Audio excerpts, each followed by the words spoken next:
Hi, everyone. I'm sorry that I have to sit on the edge of town at Barb's house and I can't join you in person.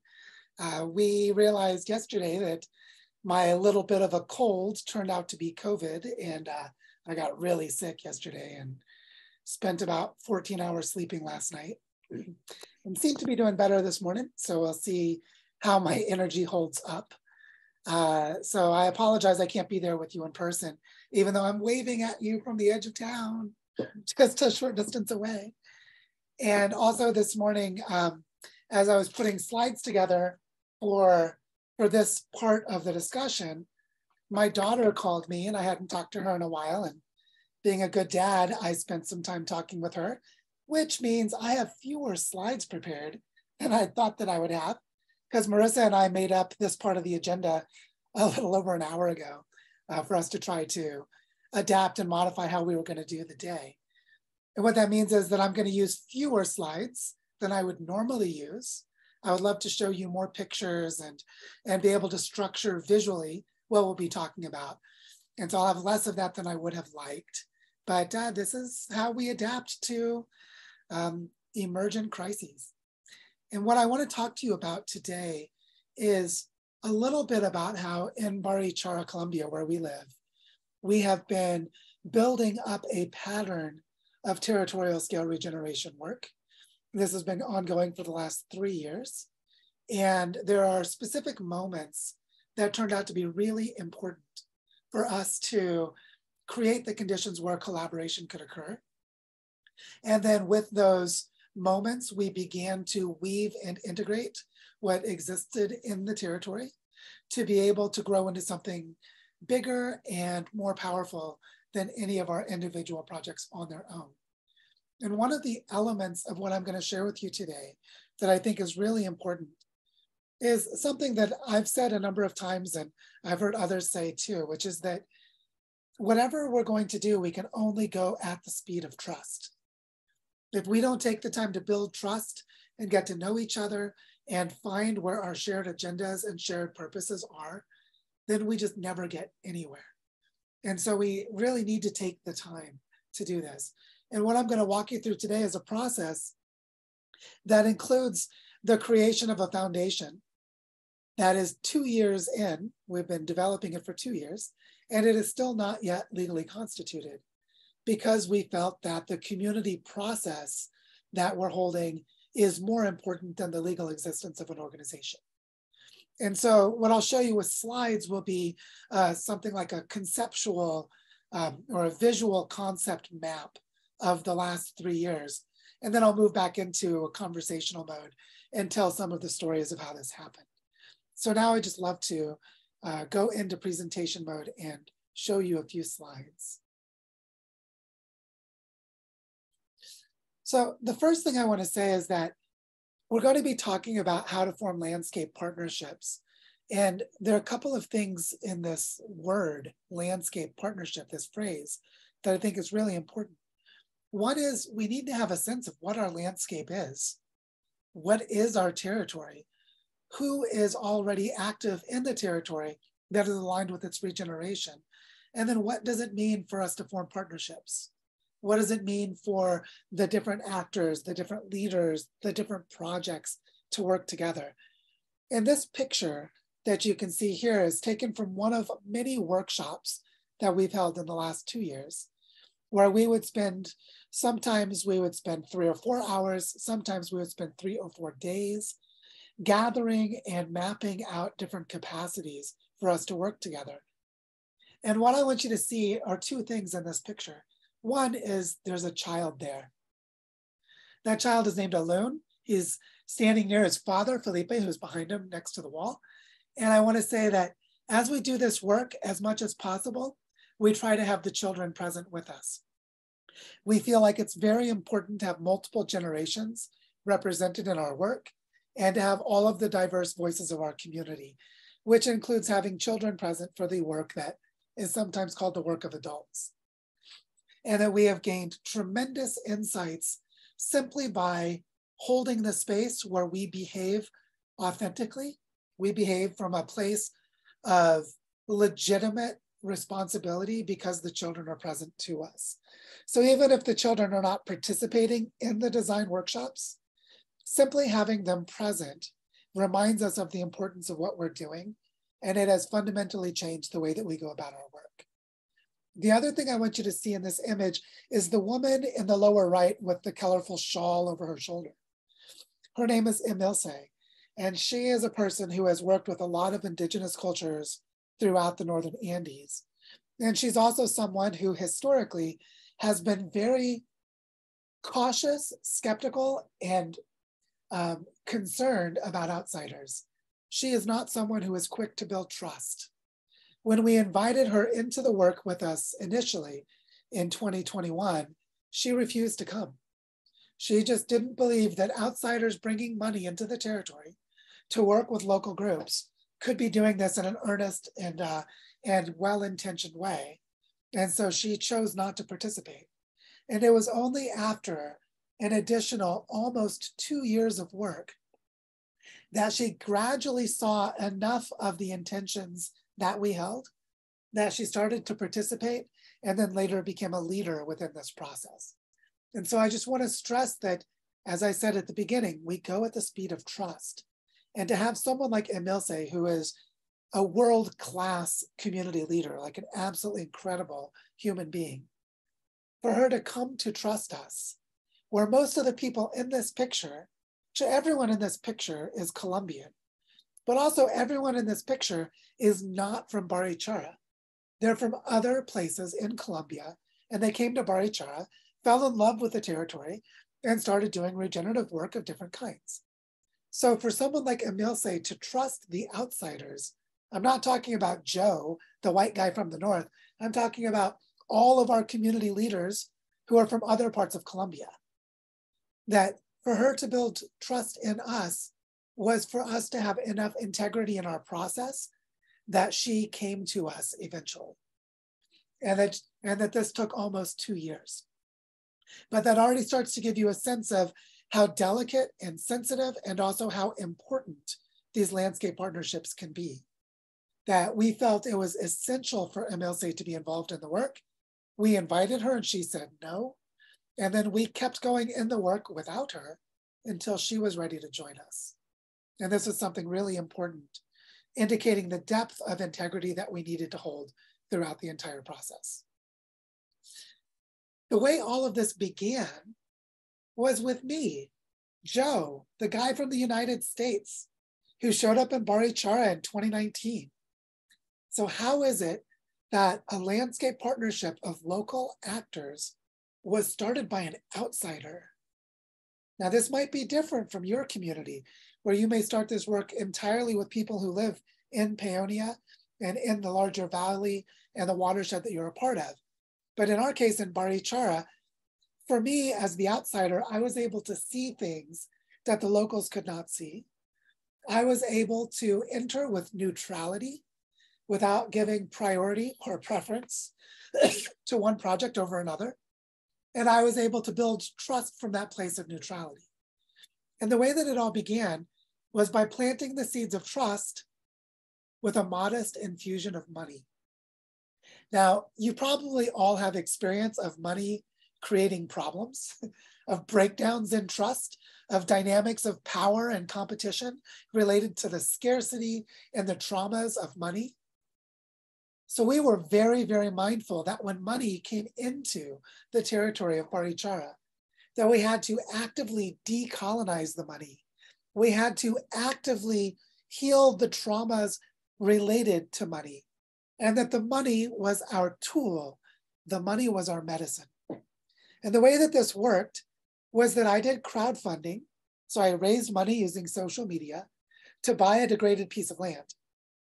And then when we bought that piece of land, we had a little bit of extra money left over, about 8,000 US dollars.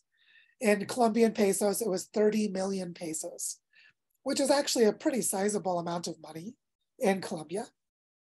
And with this money, I was able to go and gather representatives from different projects. And we practiced weaving the territory with the money. And we'll talk a little bit about how we did this. But the important thing was that I had spent the first year that I was in Barichara getting to know different people and their projects and becoming friends with them.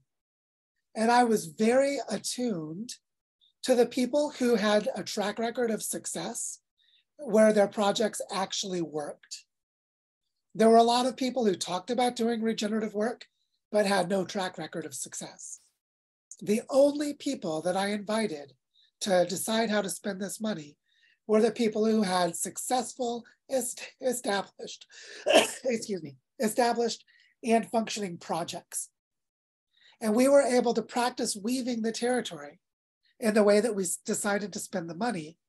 And this allowed us to start evolving a process to create our own core team for a landscape partnership.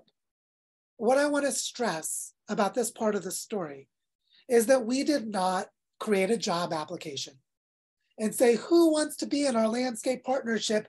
You need to meet these criteria. That's not how it happened at all. The way that it happened was I, as a neutral observer with new eyes, could see the really effective projects that were very diverse. There were about 15 projects that I was able to bring together in this way. And when we brought this money, all of the representatives of the projects cared a great deal that the money did not do harm. So it wasn't that they thought the money was a beautiful thing, how amazing that there'll be money. It was the opposite. A white guy from North America shows up and brings money. He can really fuck this up. This guy could make a mess. He could create problems.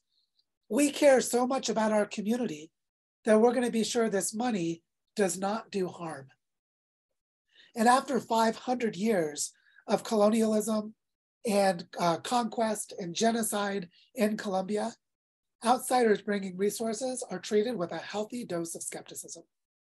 So bringing the money in this way was what enabled us to start building trust. And it worked like this. We created a Barichara regeneration fund, and I invited the representatives of the 15 projects to join an advisory council. How would they use this money? And the first thing I did was gather the leaders, inviting them to participate. This was the part of the process where Emilce said no.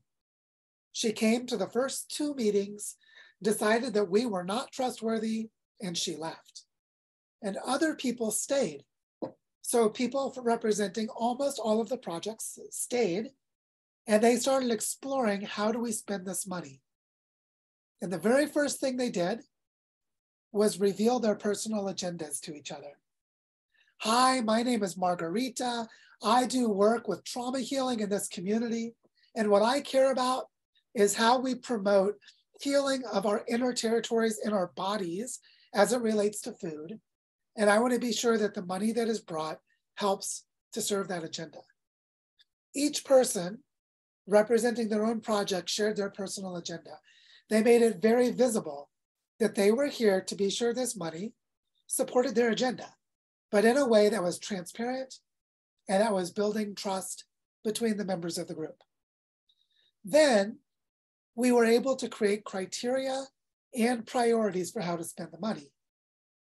There was a very important framing that I gave, which was that this money needed to be used to regenerate the entire territory. We did not agree on what the territory's boundaries were. We did not agree about what regeneration was. But after seeing everyone's personal agendas, we trusted each other enough that we cared about mostly the same things. And we could say, what are the criteria for how this money should be spent? And what would be the priorities for where the money goes? And one of the things that came out of this process was to define what we called biocultural corridors. Because all of these people were community leaders. They knew a great deal about what was happening in the territory. And they recognized that this money should not go to their individual projects and continue to fragment and separate them, but that we needed to have a criteria to say all of the money needed to be spent in a way that would weave us together using landscape patterns of the territory. And we recognized that there were landscape features like waterways, streams and rivers, and that there were biological corridors, many of which had been broken through deforestation, and that there were cultural corridors, meaning that there were rural areas that had cultural identities connected across the neighbors, and that we could apply criteria to say all of this money needed to help build biocultural corridors to help us connect the landscape and the people based on these existing features of the landscape. And this came out of the group process of discussing how to spend the money. And then we needed a process to disperse the funds. Like, okay, we have 30 million Colombian pesos, 8,000 US dollars. We know what everyone's personal agenda is, and we can create a collective agenda that honors and respects all of those personal agendas through the priorities of how the money is used. But our criteria are at the territorial scale, not at the project scale. And we need a process to disperse the funds. But because this was not a large amount of money, we needed a way to give away small amounts of money. A member of this advisory council, Natalia Ortiz, who became a major person, a key character in the later work to create a territorial foundation, which grows out of this process. She knew the people who had created a women's fund in Brazil, where there were women in profound levels of poverty who did not have bank accounts, and it was very difficult for them to receive financial support from the government or from nonprofits. And there was a group that had created a women's fund that could disperse small amounts of money directly to women in their communities, and that she thought this might be a good model for us. So we talked to the people who created the Women's Fund in Brazil, and then we talked to the people who had created a sister women's fund in Colombia, and we learned how did they disperse the funds. And with this model, we found a way to fund 15 projects using the money we had. They were not the same 15 projects represented by the members of the advisory council. And the way that we did it was the advisory council decided to allocate half of the money to a flagship project of the territory called Bioparque Moncora, which we could talk about later. It's a highly visible community reforestation project on the edge of town. And two of the people in our advisory council were Camila and Vicky, who have been holding that project. So the group decided to give half of the money to members of the advisory council for their project. The rest of the money was dispersed in small amounts, maximum of 1 million pesos, which is about 300 US dollars, to go to projects that were already ongoing, that had reached a bottleneck, and that needed some concrete support to get to the next place. And we were able to allocate the remainder of the money to projects in the community that were recommended by members of the advisory council. And we were able to build trust with people and bring more people into the process by dispersing money in this way. What you can see here is that our landscape partnership did not begin to create a landscape partnership. It began by having some money and asking people to be sure the money was spent in service to the entire territory. And then the way that we did it began to deepen our trust in each other and build our confidence that we could do this kind of work. And that's how I can tell this larger story. So a brief history of our work in the last 3 years is that you can see in the lower left, my family arrived in November of 2019. We came in to volunteer in Bioparque Moncora. That's when we discovered that there were lots of regenerative projects, the same projects whose leaders we later invited onto the advisory council. And it was during that time that I wrote the chapters of a book, created an online study group to read those chapters, and an online platform called Earth Regenerators was born, which allowed us to grow a network of several thousand people around the world who wanted to help regenerate the Earth. It was with that network and online platform, which was not in Barichara, it was people all over the world, that we were able to raise $50,000 in crowdfunding. And it was that money that enabled us to buy a strategic piece of land that's now a nature reserve called Origen del Agua. And then we created the Barichara Regeneration Fund in the way that I just described, which allowed us to support 15 community projects.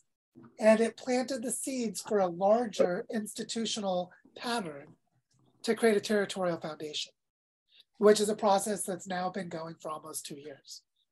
Then we later raised another $250,000 to buy a very strategic piece of land called Las Albercas, which we just finished purchasing about a month ago.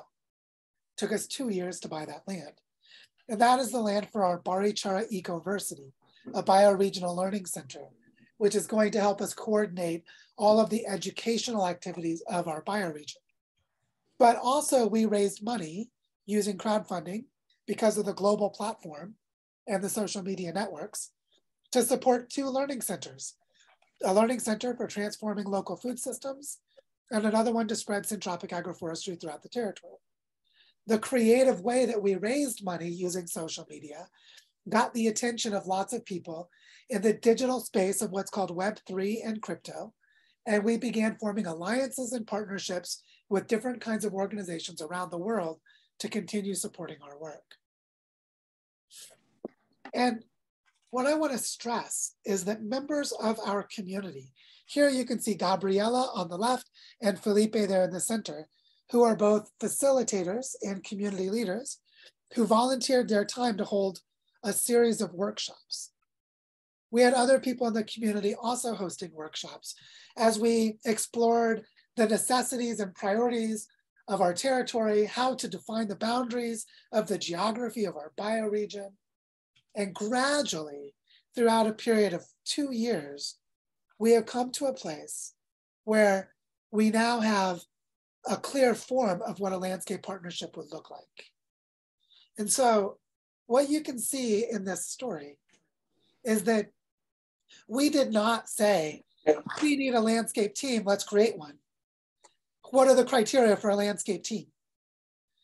What we did was we asked, who are the people in our community that are already established leaders with a track record of success and regeneration? And how do we help them cooperate with each other so that they build trust and confidence in each other as a group? And we found that in our case, we did this by raising money and using the money as a trust building exercise. And then gradually, as we became more and more clear that we needed to create a new institution, that this new institution needed to govern itself unlike any institution we had seen before, we have done a lot of work on bioregional governance with our territorial foundation that we could talk more about. But what I want to emphasize today is that the people who had a track record of success in their projects were already the kinds of people who cared so much about their bioregion that they would be sure any resources we brought in would support the bioregion as a whole. And the way that they had already devoted their lives to that kind of work is what made them eligible to be part of a landscape team. And we're continuing to clarify this 2 years later, and it's not completely resolved what it is to have a core team and how that core team relates to the development of the landscape. It's an ongoing inquiry for us. But I'd love to stop now and open space for questions and comments. And then Marissa is going to guide you through some breakouts so that you can have discussions with each other about what we're learning here. So I don't know, Marissa, could you facilitate if there are any questions?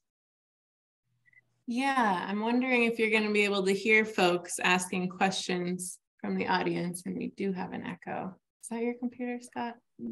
It might be good to repeat it because we're recording, and then we'll be sure that it's captured. Okay, well, I was going to invite folks, if you have a question, you can come over here to make sure Joe can hear you. So is anyone brave enough to walk over here and ask your question here? I see we have someone coming up. And Joe, I was going to ask, one thing you and I had spoken of is providing a little more context for folks who are new to the space.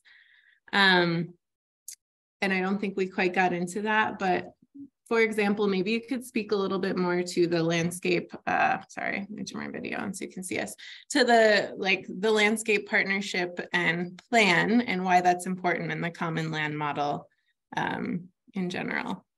Yeah, should I do that now or should I take questions first?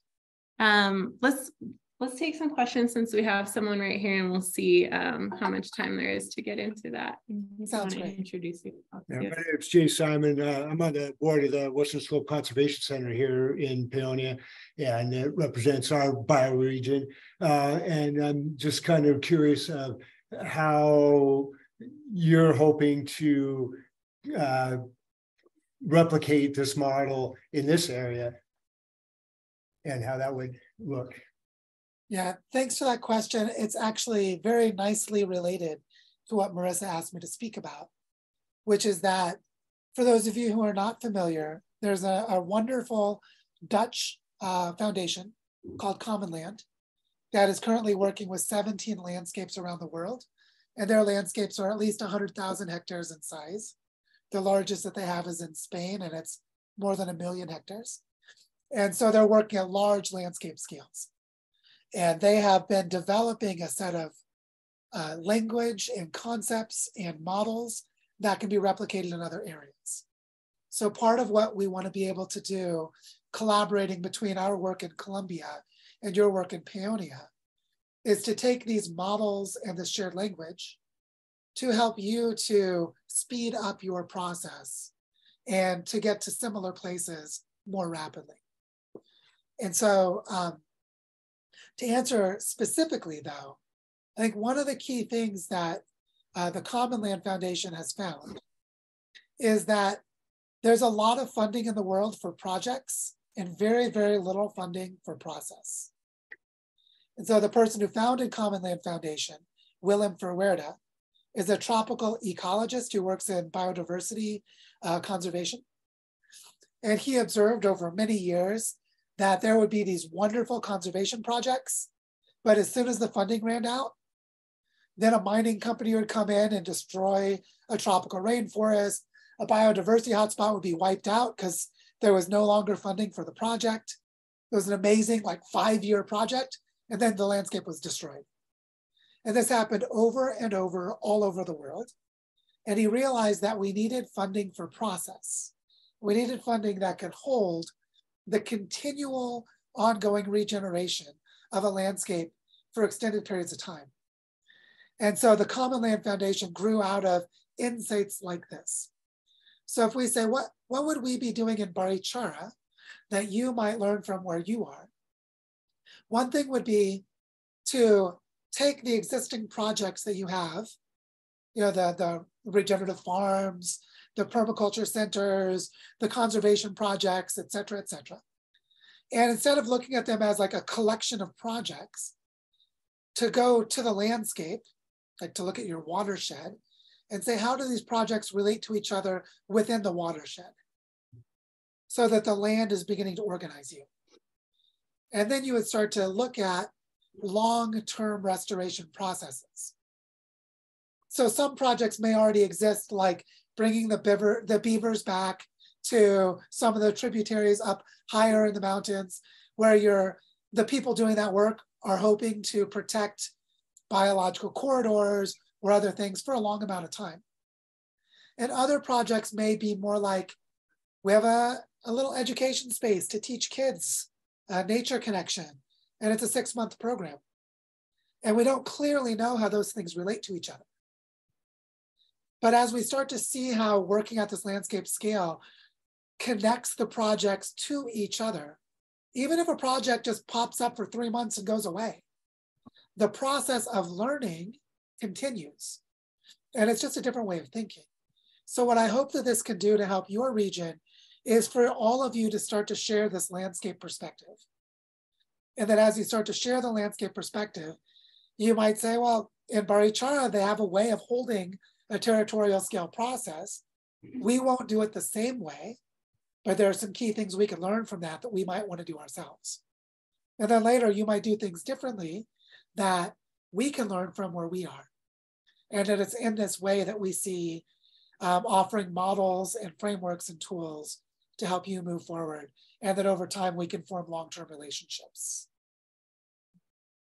Is that sufficient for now? Marissa, are there other questions coming in? Do you have a question, yes. Marta? Come on up. That was great, Joe. Thank you. Here's Marta. Hi, Joe. Let me see how I explain myself on this question. Oh yeah, beautiful. So my question is like, I'm very agree with you about that growing the trust is the container for everything happened. And so I see that in what you share. I don't know if it was easier in that way because you were like the core that saw all that opportunity and bring the funds and create this organization, even behind the scenes. I don't know how it was for you, but you were there to guide this. So here we are, a lot of people. It's not one person organizing this. So how do you see that here that can be built? Because for me, that is the key. How we take decisions on how this thing goes instead of just 2-3 people guiding this, because I feel like we need to feel like we are all part of this, not just following. So how do you see that that can be created here with so many people that, you know, we are participators, I mean, creator of these actors, not just followers? Well, this is a really good question. And the answer, at least partly, is narrative. It's story. If you have a really powerful collective story, everyone can be a part of it. And one of the things that we found with the advisory council for the Barichara Regeneration Fund, and then later the people that were creating our territorial foundation, is that actually most people were not interested in that organizing work. It's a lot of work to like spend an entire weekend having design workshops and doing community organizing. It's been a lot of work for me to do fundraising for our community. There are very few people who want to do that work. And so part of this is that there will be the people who step into those roles and those functions on behalf of everyone else. And then everyone else greatly appreciates those people for doing it. Like, God, I have my 100-acre farm. I'm really busy doing biodynamic stuff with cows. I don't have time for weekend workshops. I'm so glad Marissa's there doing it. Like, it's that kind of a difference. And then the other thing is that most people with their own projects feel isolated and alone. Like, I've been doing this work for 30 years. I feel like no one really understands what I'm doing, but now I'm together with other people. And that connection, that feeling, which is a story of coming together, is really powerful. And one thing that will be I would say it's a source of creative tension, because you never quite resolve it, is there's going to be a focus on organizing the territory and a focus on helping the projects, and the projects helping themselves. You know, I have my little permaculture learning center, and it's got to keep going, and I've got to keep making it better and helping it work. And that takes a lot of effort. And there'll be an ongoing tension about how much energy to put into projects and how much energy to put into the integration of projects. And what you want to do is create virtuous loops, virtuous cycles, where the benefits to the projects enables the people doing territorial work to tell stories more powerfully, so that they can bring more resources and capacity to the projects, and that the projects can get better at articulating their needs to each other as projects, so that there's more synergy between the projects. Like, for example, in Barichara right now, there are a lot of small alternative education opportunities where, you know, I have a 6-year-old daughter, or she's about to turn 6. I have to decide which alternative program do I put her in. And then all of those programs are competing to get kids because the parents pay to put the kids in the program. And none of them has enough funding to do what they need to do. But if there is someone whose job is to create collaboration between those small educational offerings, they may be able to find the funding together for one person who develops curriculum for all of their offerings, but that none of them could do on their own. And these kinds of synergies between projects, which are deeply valuable and that reduce the cost of the work, that increase the capacities of each project. It's these beneficial, these mutual benefits that are what sustain the relationships over time. And so for your community, one of the questions for each of you personally is whether you are more devoted to your project and carrying it forward, or whether your project is helping the other projects. So some of you who are more like community organizers, they're like, I'm here to help all these great projects. That's my project. Whereas others are like, I have this conservation project, this habitat restoration, and I really want that to succeed, but I need help. I'm so glad there's someone else organizing those capacities. And it's in the clarity that comes with that ongoing tension, because it's never completely clear. It's always a little unclear. But as you dance with the tension, you'll find that sometimes you're more like the core team and sometimes you're holding your project, and you'll flow back and forth depending on the moment. I hope that's helpful. Yeah, thank you, Joe. And I realized, did you ever get to see the room here? Yeah, I did. Folks, you did? Okay, good. Because we've got echo when his mic is on. Okay, that's fine. I just wanted to make sure you knew we have like more than 30 people in this space, which is great. We have time for one more question, I would say, if we have one. Come on up, Don. Sure. And introduce yourself as well. Good morning, Joe. I'm Don. Can you see me? Yeah, hey, Don. Okay, good. You mentioned that you'd come up with an innovative model of governance. And I'd be curious about that because that's a big part of the equation. Yeah, after you guys have breakouts, Marissa asked me to speak a little bit more about some of the stories of how we're building our landscape partnerships in Barichara. And so I can go into more depth about this then.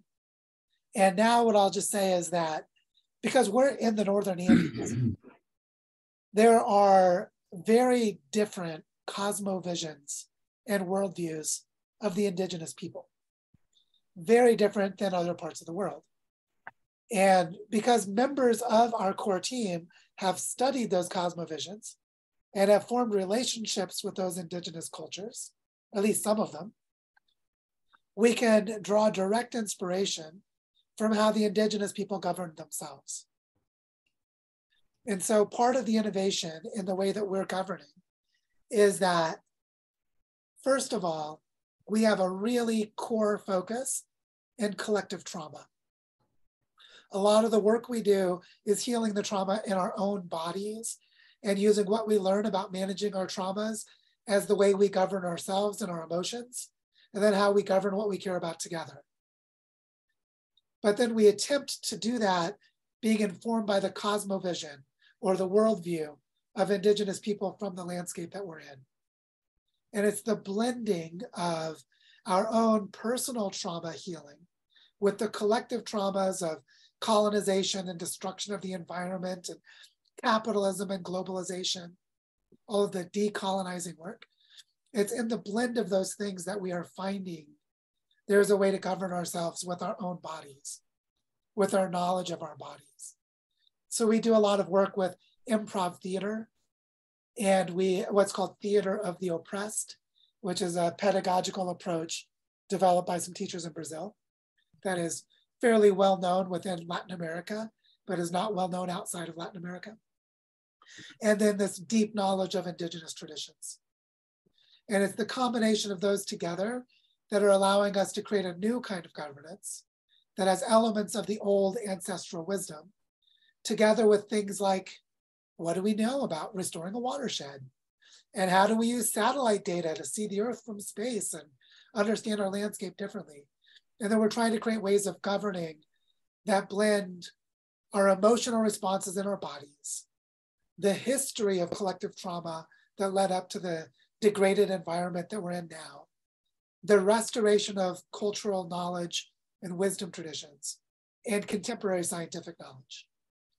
And we're just feeling our way through. You know, we're going to keep discovering it as we go. But what's really beautiful about being in Latin America is that the integration of the modern world and the indigenous world is easier in some ways.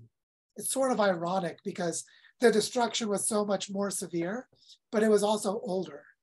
A lot of what happened in Colombia was 200 to 500 years ago. The indigenous people of Barichara, the genocide was completed in the early 1700s. Whereas where you are, with the Meeker massacre and the Ute people being kicked off their land in the 1890s, it's more recent. And so you're still holding very active wounds with the indigenous people of your place. And most of them that still are alive have been pushed to other land. And so they're no longer in the same territory. And so your challenges in creating this kind of bioregional governance will be different from ours, but they'll also have broad similarities in the ethics of how to do them. So I hope that's like a teaser for conversations to come. You can imagine how delicate and profound and subtle this part of the work is. We're going very slowly in doing this part of the work, but it's fundamental to what we're doing in Barichara. Great, thank you, Joe. So shall we move into breakouts? Yeah, what I'll do is I'll just mute myself and be on standby for the next round. Okay, let's see, how many folks do we have on Zoom? I think I'll leave it up to your team to manage the Zoom breakout discussion. Is that cool? And I'll put you all on mute on our end, and I'll handle the the live breakouts. Okay. Sounds good. Okay. So if everyone here can hear me, I'll take off my spotlight. Hi. I don't even know if we need a breakout rooms with the number of us here. Okay, pause. Sorry, Joe. We got to figure this out. So I think I need to, how about I'll log out of Zoom for 20 minutes and then we'll come back and then we don't have to worry. Perfect. That works great. All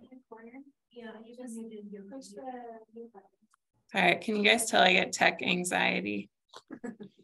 We love you, Marissa. Okay.